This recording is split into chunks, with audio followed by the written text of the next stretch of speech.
몬트리올 차이나타운을 한번 떠올려 보세요. 여긴 그냥 동네가 아니에요. 여러 세대에 걸쳐서 역사와 가족의 삶이 쌓여온 그런 곳이죠. 그런데 지금 바로 그 미래가 흔들리고 있습니다.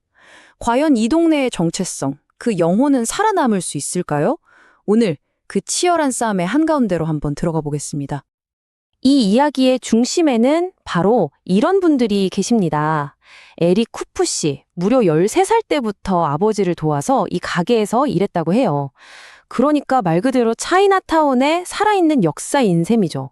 이분의 열정은 그냥 일에 대한 게 아니에요. 이 동네의 심장박동, 바로 그 자체라고 할 수 있습니다. 그런데 말이죠. 이런 뜨거운 열정만 있으면 모든 게 해결될까요? 아쉽게도 아닐지도 모릅니다. 에릭 씨 같은 분들의 헌신만으로는 이 거대한 변화의 물결을 막아서기엔 좀 역부족일 수 있다는 거죠. 왜냐하면 지금 차이나타운이 마주한 문제는요, 한 사람의 노력을 훌쩍 뛰어넘는 훨씬 더 복잡하고 구조적인 위기거든요. 네, 바로 이게 문제입니다. 차이나타운의 심장이자 영혼이라고 할 수 있는 곳들, 그러니까 여러 세대의 추억이 고스란히 담긴 가게들이 지금 소리 소문 없이 사라지고 있다는 겁니다.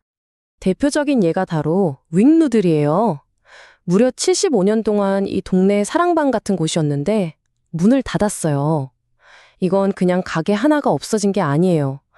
뭐랄까, 우리 모두의 추억 앨범에서 한 페이지가 통째로 찢겨나간 것 같은 그런 상실감이죠.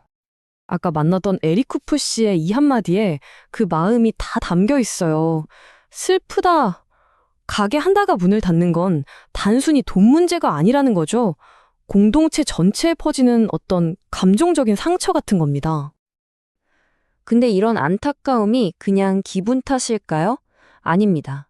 이제부터는 좀 냉정한 숫자를 통해서 이 위기가 얼마나 심각한지, 그리고 이게 왜 몇몇 가게만의 문제가 아닌지를 한번 들여다보겠습니다.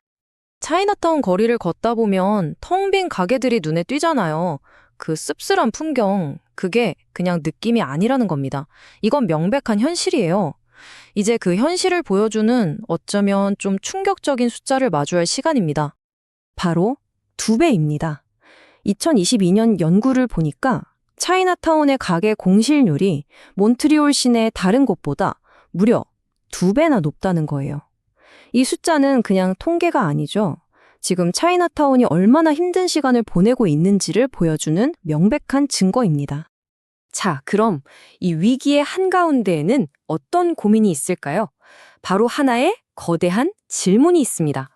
차이나타운의 미래를 위해서 우리는 과연 무엇을 지키고 또 무엇을 바꿔야 하는가?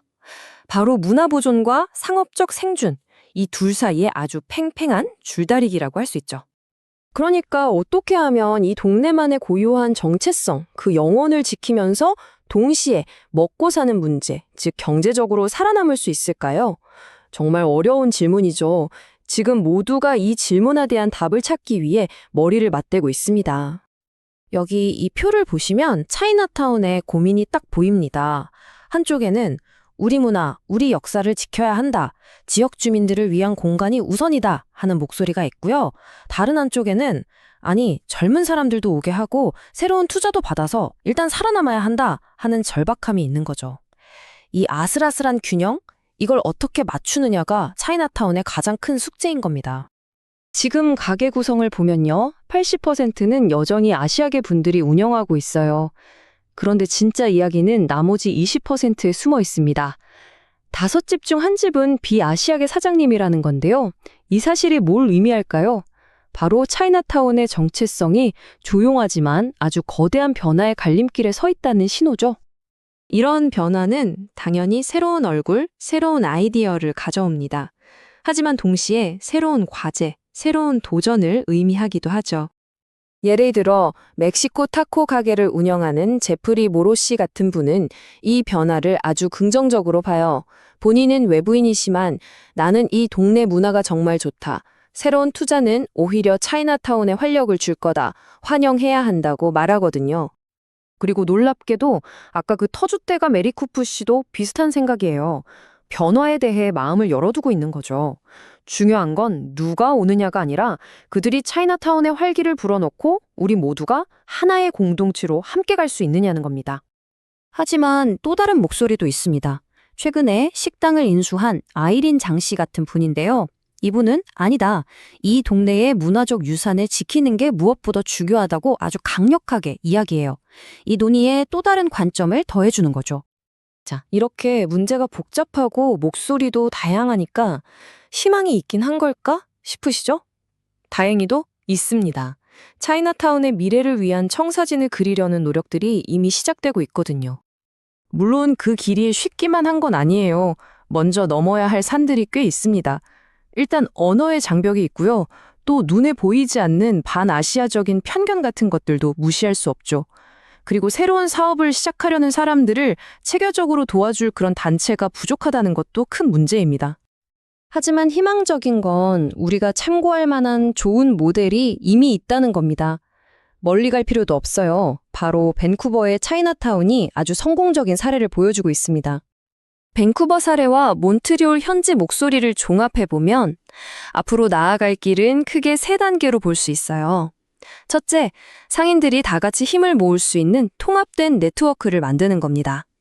둘째, 그 힘을 바탕으로 언어 장벽 같은 문제들을 적극적으로 해결해 나가는 거죠. 그리고 마지막, 이게 제일 중요한데요. 우리 동네를 어떻게 만들지, 그 공동의 비전을 만들기 위해 끊임없이 소통하는 겁니다.